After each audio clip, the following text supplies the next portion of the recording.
Honorable Prime Minister, sir, I am Swati Dilip, a class 11 student from PM Sri Kendriya Vidyalaya number 1 Calicut of Ernakulam region. Sir, could you please guide us on how in this competitive world we can avoid unhealthy and unnecessary competition and also how to not take peer pressure into our heads?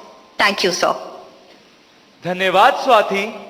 प्रधानमंत्री जी, कृपया भाग्य लक्ष्मी जी, दृष्टि और स्वाति द्वारा पूछे गए प्रश्नों में पीयर प्रेशर और कंपटीशन से होने वाली चिंता तथा इसके कारण रिश्तों में आने वाली कड़वाहट से कैसे बचें, कृपया मार्गदर्शन कीजिए।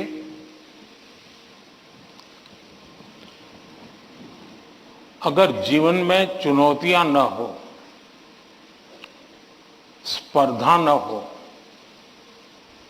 तो फिर जीवन बहुत ही प्रेरणाहीन बन जाएगा, चेतनाहीन बन जाएगा। कंपटीशन होनी ही चाहिए, लेकिन जैसे एक सवाल में पूछा कालीकट से बच्ची ने, हेल्दी कंपटीशन, इसलिए कंपटीशन हेल्दी होना चाहिए। अब आपका जो सवाल है वो जरा डेंजर है और वो मुझे चिंता कराता है। शायद मुझे भी इस परीक्षा पे, चर्चा पे इस प्रकार का सवाल पहली बार आया है। देखिए, कभी कभी इस प्रवृत्ति का जहर, ये बीज पारिवारिक वातावरण में ही बो दिया जाता है।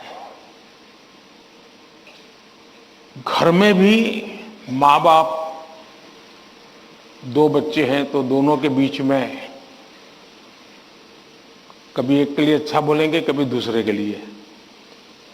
तो कभी उन दो भाई बहन में भी, या दो भाई में भी, या दो बहनों में भी, देखिए माँ ने उसको तो ये कह दिया और मुझे ऐसा कह दिया।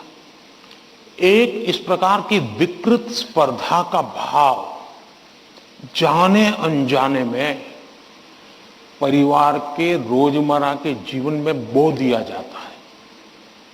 और इसलिए मेरी सभी पेरेंट्स से आग्रह है कि कृपा करके बच्चों की इस प्रकार की कंपैरिजन, अपने ही संतानों की ऐसी कंपैरिजन मत कीजिए। उसके अंदर एक द्वेष का भाव पैदा कर देते हैं और वो परिवार में भी कभी न कभी लंबे समय के बाद वो बीज एक बहुत बड़ा जहरीला वृक्ष बन जाता है। उसी प्रकार से मैंने बहुत पहले एक वीडियो देखा था, शायद आप लोगों ने भी देखा होगा। कुछ दिव्यांग बच्चे, उनकी एक कंपटीशन में सब दौड़ रहे हैं। 12-15 बच्चे अलग अलग, किसी दिव्यांग है तो कठिनाइयां है, लेकिन वो दौड़ रहे हैं। इतने में एक बच्चा गिर जाता है। अब ज्यादा बुद्धिमान लोग होते तो क्या करते? वाह, ये तो गया, चलो यार एक तो स्पर्धा में कम हो गया। लेकिन उन बच्चों ने क्या किया? सबके सब जो आगे चले गए थे वो भी पीछे आए, जो दौड़ रहे थे वो भी रुक गए। पहले उन सब ने उसको खड़ा किया और फिर दौड़ना शुरू किया।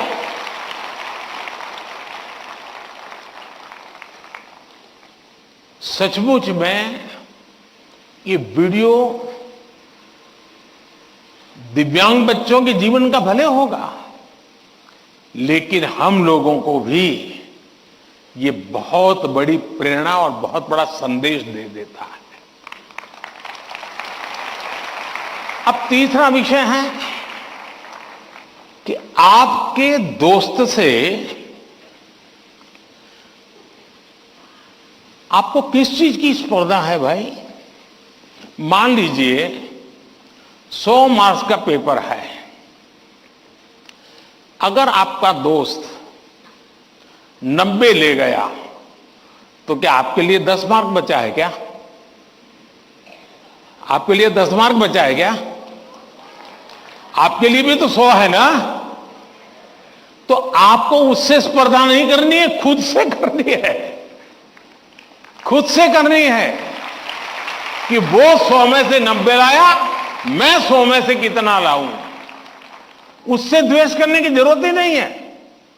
एक्चुअली तो वो आपके लिए इंस्पिरेशन बन सकता है। और अगर यही मानसिकता रहेगी तो क्या करेंगे आप? अपने से तेज तर्रार व्यक्ति को दोस्ती नहीं बनाएंगे। आप ऐसे जिसकी कुछ चलती नहीं बाजार में, उसी को दोस्त बनाएंगे और खुद बड़े ठेकेदार बन के घूमते रहोगे।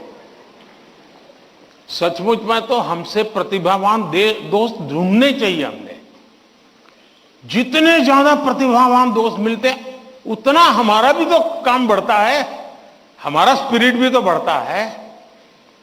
और इसलिए कभी भी हमने इस प्रकार के का ईर्ष्या भाव कतई ही अपने मन में नहीं आने देना चाहिए। और तीसरा, मां बाप के लिए भी बहुत बड़ा चिंता का विषय है। मां बाप हर बार अपने बच्चों को कोसते रहे, देख तू खेलता रहता है, देख वो किताबें पढ़ता है, तू ये करता रहता है, देख वो पढ़ता है। यानी वो भी हमेशा उसी का उदाहरण देते हैं। तो फिर आपके दिमाग में भी यही एक मानदंड बन जाता है। कृपा करके माँ बाप इन चीजों से बचे। कभी कभी तो मैंने देखा है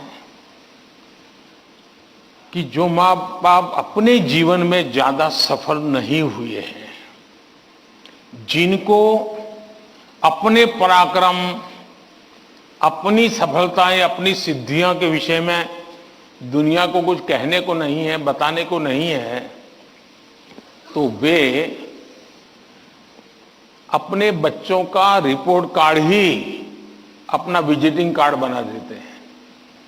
किसी को मिलेंगे, अपने बच्चे की कथा सुनाएंगे।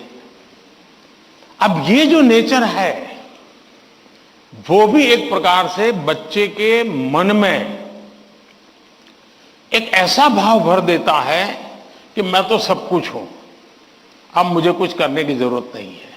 वो भी बहुत नुकसान करता है।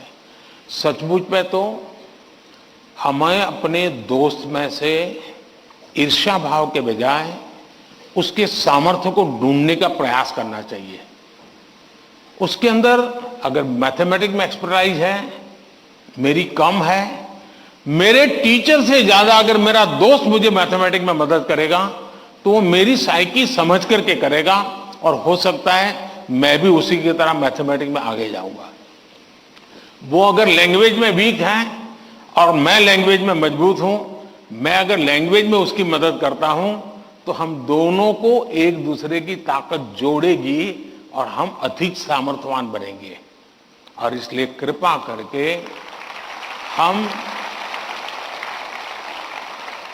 अपने दोस्तों से स्पर्धा और ईर्ष्या के भाव में न डूबें। और मैंने तो ऐसे लोग देखे हैं कि खुद फेल हो जाए, लेकिन अगर दोस्त सफल हुआ है तो मिठाई वो बांटता है। मैंने ऐसे भी दोस्त देखे हैं कि जो बहुत अच्छे नंबर से आए हैं, लेकिन दोस्त नहीं आया, इसलिए उसने अपने घर में पार्टी नहीं की, फेस्टिवल नहीं मनाया। क्यों? मेरा दोस्त पीछे रह गया। ऐसे भी तो दोस्त होते हैं। और क्या दोस्ती लेन देन का खेल है क्या? जी नहीं, दोस्ती ये लेन देन का खेल नहीं है। जहां कोई प्रकार का इस प्रकार का लेना देना नहीं है, निर्व्याज प्यार होता है, वही तो दोस्ती होती है। और ये जो दोस्ती होती ना, वो स्कूले छोड़िए, जिंदगी भर आपके साथ रहती है। और इसलिए कृपा करके दोस्त हमसे ज्यादा तेजस्वी तपस्वी हमें चुनने चाहिए और हमेशा उनसे सीखने का प्रयास करना चाहिए। धन्यवाद।